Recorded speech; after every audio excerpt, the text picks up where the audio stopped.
Hi, this is David with World News, where we talk about electric vehicles, green energy, and the stock markets. I'm here today with our founder, Bill Moore. How's it going this morning, Bill? Ah, it's going fantastic. Thank you.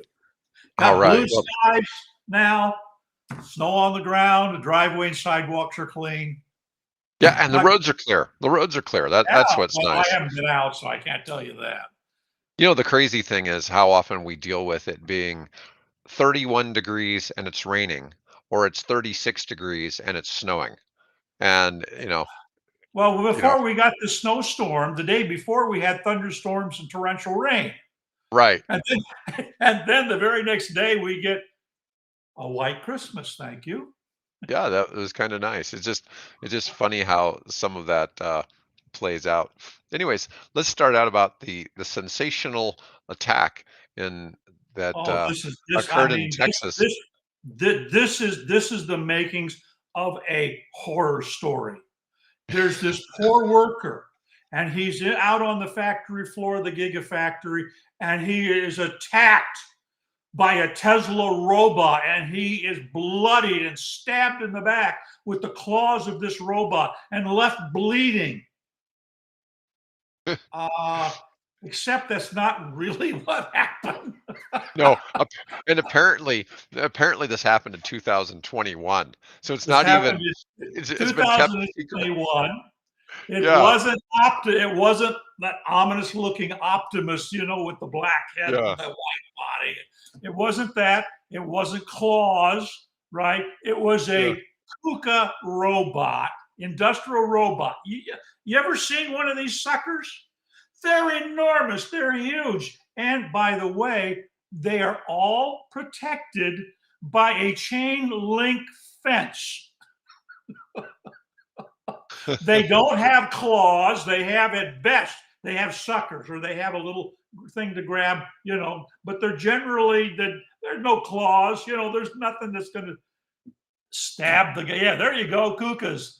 Yeah. And when it's not the little bitty college, high school lab type, these are great, big, huge, multi-million dollar machines that Yeah. are used all over the world. And Tesla has It's hundreds of probably them. like one of these right here, Yeah. kind of thing.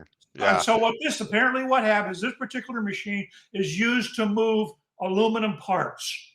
Okay. Yeah. And the apparently the worker was doing some reprogramming and something went wrong. We don't know what it was, but it certainly, he apparently got some kind of injury as a result of it, but it wasn't like the headlines, explained like, boy, this robot snuck up on him, and I mean, I just put they after. Of course, Elon's been complaining about that. Here recently, I've got a couple of links to his comments on Yeah. there on the main page. It just, Well, so I apparently don't know who made this up, but it was, they it certainly seems to be embellished a little. fairly malicious on their part. Well, when they did the first news was the Daily Mail, and they actually used a thumbnail showing the Tesla Optimus The robot. Optimus robot Right. sneaking through this factory, which of course they're not in the Tesla factory. They're still in a lab somewhere, probably in Silicon Valley. But please, folks, don't always believe what you read on the internet. Yeah. Oh, Well, God. yeah, wasn't it Abraham Lincoln that said that to not trust everything you read on the internet? Probably Lincoln. It could have been Voltaire, for all I know. Yeah. Here's pictures of the Optimus robot. This is not what attacked the worker, but No, here's one hanging out with Musk. Yes. yeah. But it's really it is kind of funny. It's like because I remember when I was reading the article, it's like, wow, this is really, did the guy get in the way or what? And it's like, no, it's Yeah, just, yeah, yeah. robotic arm. It's like that's a whole lot different than Well, what. first of all, if you've ever been to a car, all you got to do is look at the photographs, on the internet. But I've been to the Ford assembly plant, where they put F-150s together and things, and all of these robots are Mhm. are in cages with, I don't know, were they 9, 10 foot chain link fences around them. So Yeah. you just can't get in there, and get quote attacked. I'm guessing there was some kind of, this is what, this is the Tesla Gigafactory in Texas being built. So it's under construction. They're putting stuff in. Ah. Something, was, he was programming and there was a glitch in this particular robot. Apparently the others that he was working on around had been shut down. So, industrial accident, and I'm sorry for the guy. And, it just one of those things that happened 2 years ago, almost 3 years Well, and he ago was now. back at work the next day. There was 0 Yeah. days of work Yeah. lost as a So result of this accident. Yeah, but bloody it back, is kind of funny. arm. No, but everybody's just waiting for, like, you hear about AI, it's like, well, is Yeah. AI gonna take over the planet, replace Well, humans? Is and that's a legitimate concern because that's going to become, you see what the Ukrainians are doing with respect to UAVs, and now they're using AI to direct their artillery fire. Mhm. So you can, and the U.S. Army has been working with some robotic, basically mobile machine guns, and you know this This is this this is stuff also, is a concern. But as far as I know, this is also one of the first conflicts where they've used electric vehicles in combat because they're using e-bikes to, oh launch yeah, infantry yeah, yeah. assaults.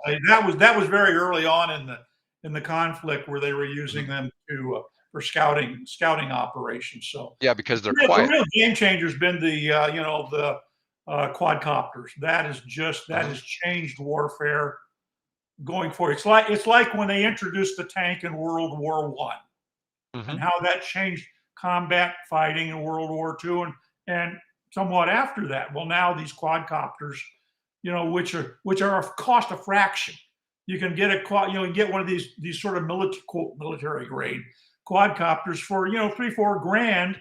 That'll take out a 400 or even half million or million or several $1 million military vehicle.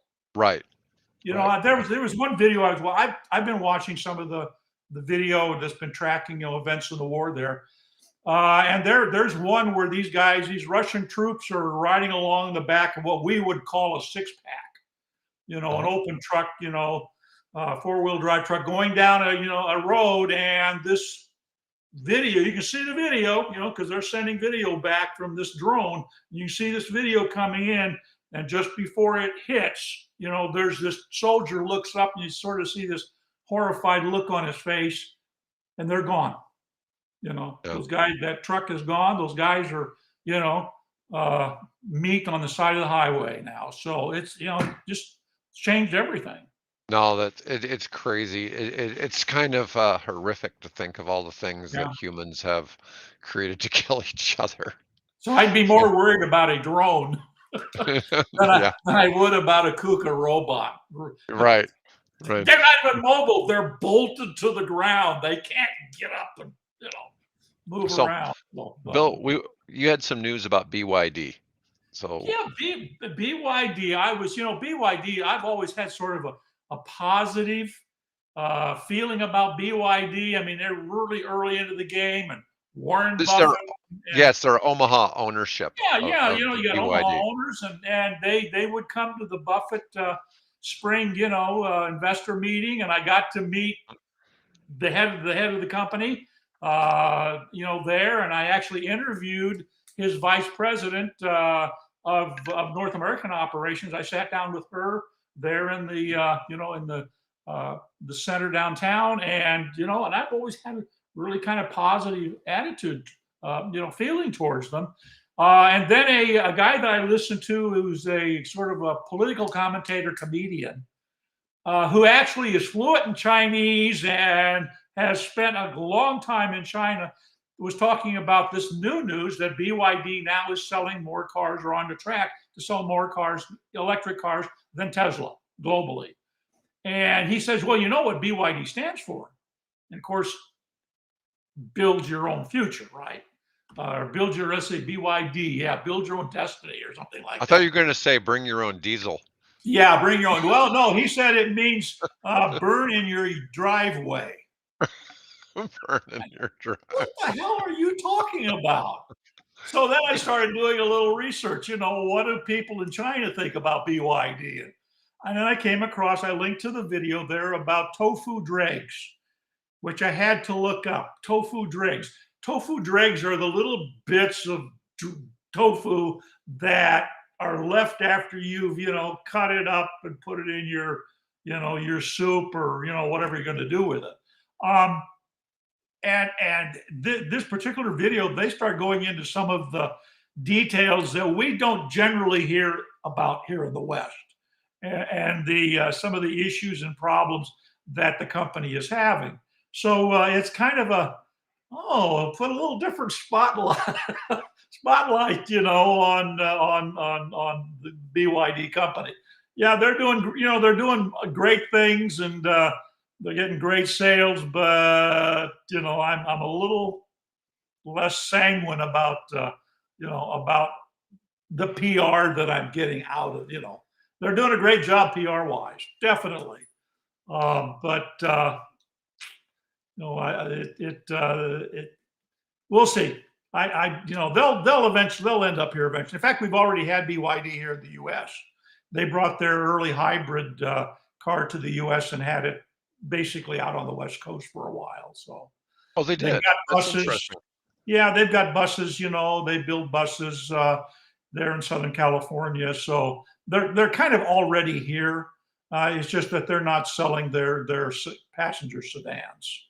Now, I've seen Forrest Auto Reviews do a review of a BYD SUV, but he said this car is not available for sale in the United States. Yeah, But yeah. he still did a review on it. They sent him one, and he did a review, but, I thought that was interesting. It's available in about 50 countries, but the US isn't one of them. It's really Yeah. interesting, and like I've said before, I really fear for, Ford and GM when BYD enters the market, and then the American car manufacturers start Oh, realizing how far they're not behind the they only really. yeah, they're not the only one they need to worry about. Well, I shouldn't really say that. The It's not really the manufacturers. The problem is the public still has this perception somehow because they hear this news of EVs sitting on lots, but the EVs are sitting on Ford and Chevy lots. Yeah. They're not sitting on Hyundai, Kia, Tesla. It's not sitting on their lots, you No, know. well, yeah, they haven't quite figured the game out. In fact, I think I posted a link there on the RSS feed where commentator is saying that it's now become a David and Goliath battle. Goliath is China when it comes to electric vehicles. Mhm, Goliath is China, and Detroit is David. mhm. So well, we know how that battle turned out, but Yeah.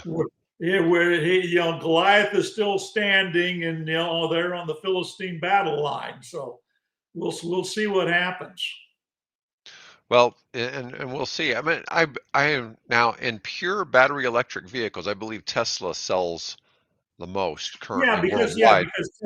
The BYD sells plug-in hybrids and hybrids. Yeah, So but when you combine the plug-in hybrids and the battery electric vehicles, I believe yeah, BYD has already surpassed yeah, Tesla in worldwide sales. yeah. And it's just sort Although of a matter. interestingly, that video that I linked to shows that the BYD hybrids are extremely prone, according to the video, extremely prone to bursting into flame on you. One guy had the car 5 days, and it burst into flames in the middle, in the middle of the town. Well, you remember when we had the Mayving Motorcycles guy on, and he was talking about how they only use LG batteries, Yeah, in their bikes. And he said that solves the problem. He said if you just get the yeah, high quality batteries, yep, you don't have the problem. So, but this is an issue in that what was it? The Nissan Leaf had and the Chevy Bolt have both had battery issues. yeah. Of cars that have been sold in the United States. Whereas while you can find pictures of Teslas on fire, it's not. It wasn't. It It's didn't it's just yeah like it's spontaneous. yeah it's a fraction of Right. what gasoline fires are. It just is. Right. There's no question. Um, that's something curious since I live in Omaha. I don't think I've ever seen a vehicle on fire here as I've just been casually driving down the road. When I've lived in other cities, something that I'd see fairly often. Yeah. You just don't see that here. Yeah. Um, but I'm sure they're, it well, happens. yeah, it happens. It's just it doesn't get the kind of coverage, and No, I fortunately, meant seeing it in it's free. person. I meant seeing it Yeah, in person. I've just not seen it in this part of the country. I did. Um, I did see a when I was in Seattle on a whale watching cruise. On the way back to the port, we did pass a somebody's pleasure boat on fire. That oh was God. yeah. All right. Well, we got one more, and this is, well, actually, I think we have two more, but I'm going to switch. We're going to talk about Chevy, and this is kind of interesting because I sometimes think that the big automakers here in the United States are intentionally making crap EVs to prove a point. And I'm just not sure. So the new Chevy Blazer EV looks really nice. And I actually did a review on it before these other problems came out, talking about, this is nice looking. It looks like a good entry for Chevy. And they sent a vehicle, or Edmunds bought a car from them, and their car had 23 separate issues, Yeah, and it's just terrible quality. So Chevy has temporarily halted deliveries of the 24 Blazer EV to address software quality issues issued last week. The stop sale order applies to both in-transit and on-lot vehicles. So the automaker did not specify the exact number of affected units. Let's hope it's all just software. It has faults with the infotainment system, the fast charging functionality. Not sure if it gets into how much of an issue. yeah, And yeah. They've been kind of guarded, which is understandable. I had to really dig to come up with even this particular report. Because generally they just say, well, they've had software issues and they're not going to sell them, until they fix the issue. So, which incidentally is the same problem Volkswagen has had. There is a difference between a software company, which is what Tesla is, right. right, and a car maker, and trying to it's hard. Tesla, Elon said, look, it's easy to build a prototype. It's hard to manufacture a car. The car makers have had 100 years to figure that process out, but Tesla's been able to get some really smart people on board to do their programming. And so they're able to make that leap to a rolling computer, whereas the car makers are still functioning in the area of we're making a motorized buggy. Well, right. And this is the thing. Tesla was started as a tech company that happened to make cars that utilize that technology. Yeah, And the other companies are making cars and they're trying to catch up on the technology. yeah, yeah, And this is where it's just been a different approach, because the other car manufacturers are doing business as usual. And Tesla's really gone through some hard lumps to get to where they're at today. oh yeah, yeah, Yeah, and if you look at it, it used to be kind of well known that like their build quality was terrible, that the gaps in the seams were different all the way around the car. And yeah, now I've watched the Cybertruck, and it's one of the things people are pointing out. It's absolutely flawless yeah. in how they're doing the production of the And, vehicles now. and there's a video online about how they do that. And by the way, that video involves robots. Yes, I'm sure. I'm sure robots are taking over. Yeah. They're taking the jobs. Um, but let's see. So the Chevy Blazer was launched for about 60,000 in the RS trim to rival the Model Y and the Ford Mustang Mach-E. And it was also featured in the movie Barbie, where it was involved in a high-speed car chase. What's that's interesting I'm that trying to they remember used what that. scene that was. I mean, the pink Corvette gets, that gets top billing. The car chase, I have to think about where that car chase was, but Yeah, go ahead. I don't know, but it was just kind of interesting. But I just it's interesting to see, because Tesla for a while was the leader in the most issues that a car would have. Hmm. But most of them, as we've talked about before, ended up being, once again, software issues. Yeah, And you didn't have to bring the car anywhere. They simply sent out an over-the-air update and the yeah, car was fixed. yeah. And it's really kind of And interesting. yeah, and in the case of the Blazer, they're asking the owners that have already gotten theirs to actually bring him into the dealer to get it resolved. And I don't understand that. what do because they've had the the remote driver assistance thing in General Motors for decades, right? Right. You Hmm. touch that button and talk to somebody. The OnStar. Um, Yeah. yeah, and so why are they having to do this? Bringing the car, is there bad chips or what is it? So it'll be interesting. They'll resolve it, but it's just a black eye. And like was telling you earlier, I said if I can imagine Mary Barra, I don't know how she keeps her blood pressure under control. You know, to have every time you launch a new vehicle of great promise, and banners and trumpets and things, and then the thing goes out and is a flop. You But you and know, I both know there is a demand for bad news about the EV industry. Okay, there's oh, plenty of that demand, sure, yeah. yeah, for bad stories about the EV industry. Well, And they, obviously General Motors management and marketing understands that. Let's make this as perfect a rollout, as smooth a rollout as we possibly can, and then